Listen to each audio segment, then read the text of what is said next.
Kandidati i Partisë Demokratike në listë hapur Myslim Murizi ka shpërthyer me kritika ndaj Partisë Demokratike dhe Sali Berishës. Ai u shpreh se kodi zgjedhor është monster dhe se dënon shumë kandidatë që të marrin mandat pavarësisht votave të tyre, duke kërkuar 100% lista të hapura. Sali Berisha duhet të thotë, siç ka thënë në firmat piramidale, që ka gabuar me pazarin e prillit të 2008-s, kur ka bashkuar votat me Ramën për këtë kod zgjedhor.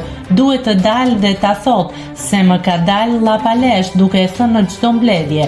Ky është kodi më monster që ka ky vend, që një parti mund të marrë 100.000 vota dhe nuk merr mandat në asnjë cep të Shqipërisë. Shqipëria duhet të jetë një zonë zgjedhore dhe lista 100% të hapura.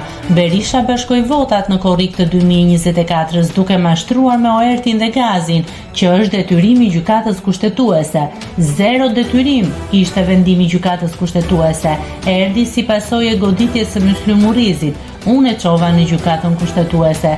Seluli ishte në gjumë, kishte frikë ta çonte dhe gjykata tha që Hersi është antikushtetues. Tha si fillim Murizi.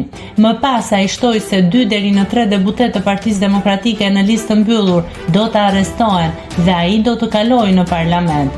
Mund të ikin vet ata të së mbyllurës, se nuk i tremb as unë e as Ilir Ali Mehmeti, se do hynë ca në burg.